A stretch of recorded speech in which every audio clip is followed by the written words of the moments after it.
तो इसलिए इन प्लांटों के अंदर हम आज फर्टिलाइज़र दे देंगे। और ये इनके पोट भी बिल्कुल सूखे हुए हैं, तो पोट जब सूखे हुए हों तो ऐसे टाइम पर हम फर्टिलाइज़र दे सकते हैं। और फर्टिलाइज़र देने का जो टाइम होता है वो लगभग 6-7 बजे शाम का होता है। आप दिन में किसी किस्म का फर्टिलाइज़र ना दें, यानी रासायनिक फर्टिलाइज़र तो कभी भी दिन के अंदर नहीं डालना चाहिए और वो शाम के टाइम डालना चाहिए, क्योंकि रासायनिक फर्टिलाइज़र जो है वो रात को देने से प्लांट बहुत जल्दी अब्जॉर्ब करता है। रात को प्लांट जो है वो कार्बन डाइऑक्साइड को खींचता है। जब कार्बन डाइऑक्साइड को खींचता है तो उसी के साथ आप जो फर्टिलाइज़र देंगे उसको भी अपने अंदर अब्जॉर्ब करेगा। हेलो गाइस एवरीवन, कैसे हैं आप लोग? आप देख रहे हैं my YouTube channel the Mughals heaven. Mughal heaven में आप लोगों का स्वागत है। तो 2 दिन तो बहुत अच्छी बारिश पड़ी और 2 दिन बारिश पड़ने के बाद में फिर अच्छी धूप निकल आई। बहुत बहुत प्यारी धूप 2 दिन से निकल रही है और करीब करीब काफ़ी गमले सूख भी गए हैं और कुछ गमले अभी गीले भी हैं, देखिए, और कुछ गमले सूख गए हैं। तो इस टाइप की जब बारिश होती है तब अडेनियम को बहुत ही फ़ायदा होता है, यानी उसको टाइम से पानी भी मिल जाता है और प्लस उसको ओट भी मिल जाती है, जिससे इसके कोडेस जो हैं बहुत तेज़ी के साथ मोटे होते हैं। देखिए काफ़ी अच्छे कोडेस इनके मोटे हुए हैं और बहुत ही प्यारे कोडेस हो गए हैं। दूर से देखने से पता चल रहा है कि काफ़ी अडेनियम के कोडेस मोटे हो रहे हैं और इनके जो ग्रोथ है बहुत अच्छी हो रही है। और इनके अंदर पत्ते भी काफ़ी मात्रा में बढ़ गए, बहुत ज़्यादा पत्ते बढ़ गए हैं। लेकिन पत्ते तो हम जब निकालेंगे जब बरसात ठहर जाएगी और बरसात होनी जब बंद हो जाएगी तब इसके हम पत्ते निकालेंगे। 1-2 मरतबा हो जाए तो कोई बात नहीं, लेकिन कंटिन्यू बरसात का जब तक डर रहता है तब तक हम इसके पत्ते नहीं निकाल सकते हैं, क्योंकि पत्ते ही पानी को पिएंगे और पत्ते निकाल देंगे तो जो बरसात का पानी होगा वो गमले के अंदर रुकने लगेगा, उससे रूट रोट होने की प्रॉब्लम पैदा हो जाएगी। तो आज हम बात करेंगे फ्लावरिंग के ऊपर कि अडेनियम के अंदर अब आने वाला टाइम जो है इसके अंदर बहुत अच्छी फ्लावरिंग होने वाली है और जो टाइम आ रहा है बहुत अच्छी फ्लावरिंग का टाइम आ रहा है और अगले महीने से इसके अंदर बेहतरीन भर भर के बड्स आने लगेंगे। तो हमारे प्लांटों की ग्रोथ तो बहुत अच्छी है, अब इनके लिए फ्लावरिंग के लिए हमें काम करना है। अभी तक तो हमने इसकी जो रूट थे यानी उनको मोटा करने के लिए हमने इनको फास्फोरस रिच फर्टिलाइज़र दिए थे, लेकिन अब हम इनके अंदर जो फर्टिलाइज़र देंगे वो इनके अंदर वर्ड्स आने के लिए देंगे। इस तरीके से देखिए कुछ प्लांटों के अंदर वर्ड्स शुरू भी हो गए हैं इस तरीके से, और ये जो पत्ते ज़्यादा हो जाते हैं तो इस तरीके से ब्रांचें देखिए गिरने लगती हैं। ये पत्ते ज़्यादा हो जाने की वजह से ये ब्रांच इस तरीके से झुक जाती है, क्योंकि जब पानी का लोड पड़ता है इसके सारे पत्तों पर पानी जमा होता है तो इस पर लोड बढ़ जाता है और उस वजह से ये ब्रांच जो है वो नीचे को झुक जाती है। लेकिन इसके अंदर वर्ड्स आ रहे हैं और बहुत जल्दी इसके अंदर फ्लावरिंग शुरू हो जाएगी। तो कुछ प्लांटों में वर्ड्स आने शुरू हो गए हैं, लेकिन अब हम इसके अंदर ऐसा फर्टिलाइज़र देंगे जिससे इसके अंदर भर भर के फूल आए। अगले महीने से इसके अंदर वर्ड्स आने लगेंगे और फिर उससे अगले महीने में सारे प्लांट हमारे फूलों से भरे होंगे और इतनी ज़बरदस्त किस्म की फ्लावरिंग होगी। तो ज़्यादा से ज़्यादा फूल हम अडेनियम प्लांट पर किस तरीके से लें, क्योंकि इस टाइम पर किसी प्लांटों के अंदर देखिए ये हमारा प्लांट कितना प्यारा हो रहा है और ये मरने जा रहा था बिल्कुल। जैसे देखिए आप इसके अंदर ये देख रहे हैं पानी बह रहा है, इसमें पानी बहने का मर्ज पैदा हो गया था, लेकिन इसको पता चलते ही ये इधर से ट्रीटमेंट करा इसका और वो कटा हुआ हिस्सा निकाल दिया। उसके बाद में इसका कोडेस बहुत ज़्यादा मोटा हुआ है। ये देखिए फटने लगता है जब नीचे से ग्रीन दिखने लगता है, ये फटा हुआ हिस्सा दिख रहा है तो समझ लीजिए कोडेस मोटा हो गया है। बहुत ही हैवी, लगभग डबल कोडेस इसका हो चुका है और इसके अंदर ये देखिए वर्ड्स भी आने लगे हैं। इसके अंदर हमें किसी उसके अंदर वर्ड्स भी दिखाई दे रहे हैं। तो इस वजह से हमें इन प्लांटों के अंदर अब ऐसा फर्टिलाइज़र देना चाहिए जिससे इसके अंदर वर्ड्स आने लगें। और कलियां बढ़ने में भी टाइम लगता है, लगभग जब कलियां शुरू होती हैं प्लांट में आनी तो लगभग 1 महीना और 25 दिन ले लेता है जब जाके कली फ्लावरिंग खिलने के लायक होती जाके है। तो इस वजह से हमें काफ़ी पहले से उसकी तैयारी करनी पड़ती है। तो उसके लिए हम आपको बताएंगे कि इस एडेनियम के अंदर इस टाइम पर फूलों के लिए कौन सा फर्टिलाइज़र दें जिससे हमारे प्लांट के अंदर भर भर के फूल आएँ। तो एक आज साहब ने पता किया कि हमारा एडेनियम लगभग 4 साल का हो गया है और ना एडेनियम हमारी ग्रोथ ले रहा है और ना ही उसमें 4 साल से फूल आए हैं। तो हमने उनको बताया कि ऐसे प्लांट के अंदर जिसकी ग्रोथ भी नहीं हो रही है और फूल भी नहीं हो रहे हैं, तो ऐसे प्लांट के अंदर जो है वो सॉइल की कमी है, यानी पोटिंग मिक्स सही नहीं है उसकी।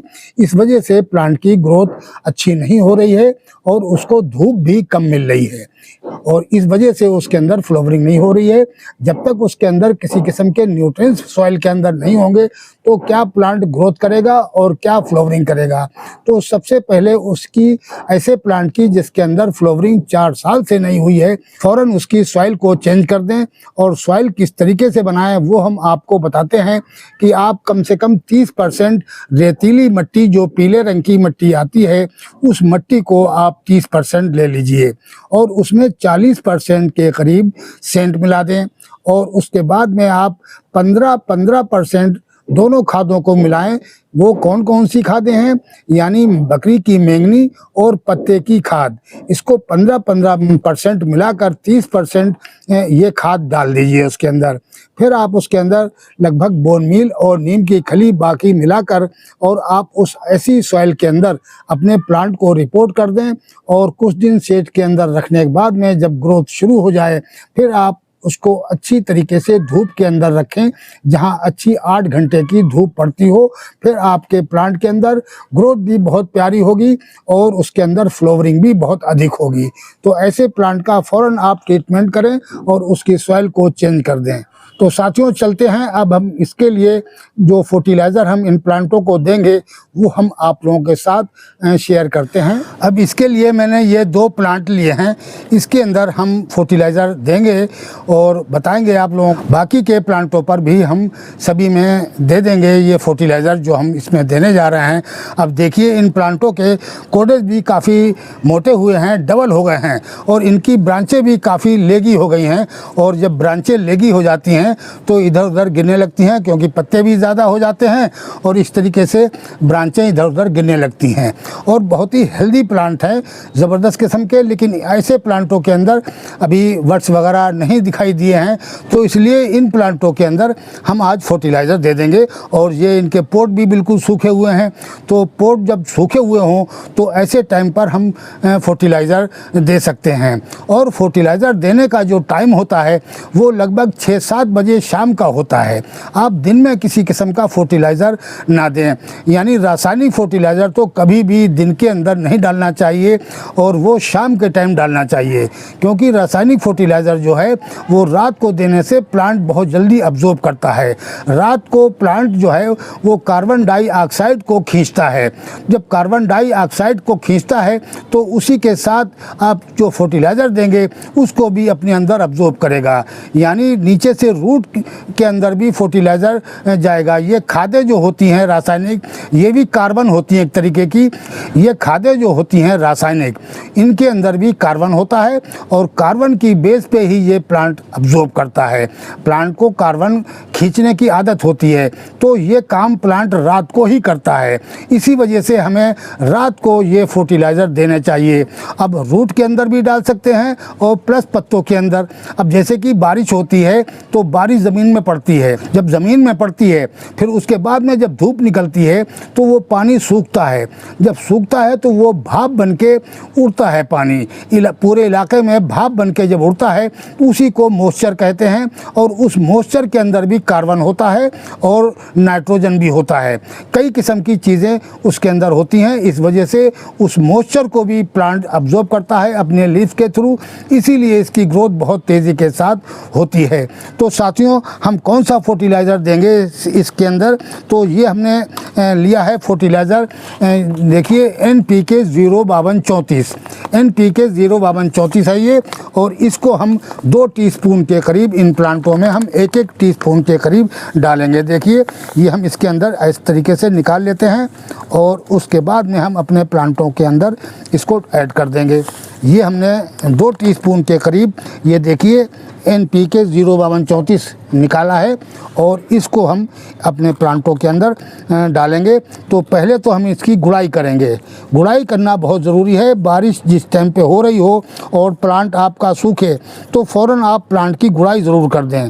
गुड़ाई करने से क्या होता है कि इसकी जो ऊपर की सतह होती है वो उसके अंदर से ऑक्सीजन मिलने लगती है रूट को, तो रूट के ऑक्सीजन मिलने से रूट की ग्रोथ तेज़ी के साथ शुरू होती है। तो इसलिए हमें प्लांट की सबसे पहले गुड़ाई कर देनी चाहिए, जिससे हमारे प्लांट की ग्रोथ भी अच्छी होती रहे और इसको बाहर की ऑक्सीजन भी मिल जाए, जिसकी वजह से इनको रूट को सेहत भी मिलेगी और प्लस जो फर्टिलाइज़र हम डालेंगे वो भी बहुत जल्दी रूट तक पहुंच जाएगा।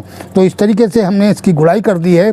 अब इसमें हम ये देखिए आधा टीस्पून के करीब एक प्लांट के अंदर देखिए एक टीस्पून इस तरीके से डाल देंगे। ये देखिए ये इसके अंदर हो गया और इतना ही लगभग इसके अंदर भी हम ऐड करेंगे। ये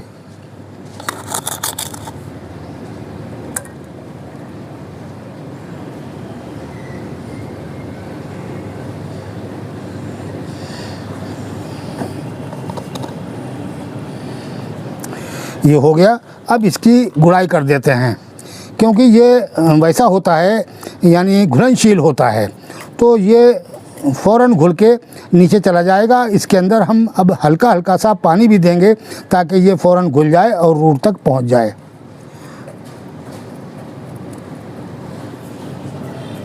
मिट्टी में मिलाना इसका भी ज़रूरी है इस टाइम पर, क्योंकि जब जल्दी काम हो जाता है उससे प्लांट के अंदर। और वैसे जो ग्रेवेज टाइप की चीज़ें होती हैं तो उनको ऐसे ही ऊपर से रख दें, वो धीरे धीरे प्लांट को मिलती रहती हैं ज़्यादा दिनों तक और ये फ़ौरन घुल जाएगा। तो इसलिए इसको मिट्टी में गोड़ के ऐसा कर दें कि ये फ़ौरन रूट को मिल जाए। और ये शाम का टाइम हो रहा है, लगभग 5:30-6 बज रहे हैं। उस पीरियड में हम इस फर्टिलाइज़र को डाल रहे हैं। तो आप भी जब भी फर्टिलाइज़र दें रासायनिक, वो शाम के टाइम ही डालें। शाम से पहले आप दोपहर को ना डालें, ना सुबह में डालें, क्योंकि सुबह में डालने से भी कोई फ़ायदा नहीं। ज़्यादा फर्टिलाइज़र जो रासायनिक फ़ायदा करता है वो रात को करता है। रात को जब फर्टिलाइज़र आप डालेंगे तो ज़बरदस्त किस्म का प्लांट के अंदर ग्रोथ शुरू होगी और फ्लावरिंग वगैरह आएगी। तो ये फर्टिलाइज़र जो 05234 है ये सिर्फ फ्लावरिंग के लिए है। इसमें 34% तो फास्फोरस होती है और 52% इसके अंदर पोटाशियम होती है। तो इस वजह से फ्लावरिंग बहुत अच्छी प्लांट करता है और ये ख़ास तौर से फ्लावरिंग का ही ये फर्टिलाइज़र है। तो साथियों, इस तरीके से हमने ये फर्टिलाइज़र अपना इन प्लांटों को दे दिया है। अब इसके अंदर हम हल्का हल्का पानी देंगे। थोड़ा पानी देना इनको ज़रूरी है, क्योंकि जो खाद जो होती है बहुत हार्ड होती है, गर्म होती है। तो इस वजह से हमें पानी देना ज़रूरी होता है। जब भी रासायनिक खाद डालें तो पानी के साथ ही डालें, पानी के बगैर कभी ना डालें। तो अब इसके अंदर हम पानी दे देते हैं। बहुत हल्का हल्का पानी देना है, ज़्यादा नहीं देना है। बस खाली हमारा फर्टिलाइज़र जो है वो घुल के और रूट तक पहुंच जाए, बस इतना हो गया है। अब ये बहुत ही अच्छा इसमें काम करेगा और कुछ ही दिन के अंदर 8-10 दिन के अंदर मुश्किल से इसके अंदर बड्स आ जाएंगे और भर भर के ये अगले महीने में फ्लावरिंग करने लगेगा। तो साथियों, आप भी अपने प्लांट में इस टाइम पर पोटासियम रिच फर्टिलाइज़र डालें, ताकि आने वाले टाइम पर आपके प्लांटों के अंदर ज़बरदस्त किस्म की फ्लावरिंग हो और आप उस फ्लावरिंग का अपने प्लांटों का एंजॉय करें। तो साथियों, वीडियो कैसा लगा? आज के वीडियो में इतना ही। मिलते हैं अगले वीडियो में नए टॉपिक और नए कंटेंट के साथ। अगर हमारा वीडियो अच्छा लगे तो प्लीज़ लाइक कीजिए, शेयर कीजिए और सब्सक्राइब कीजिए। शुक्रिया, धन्यवाद।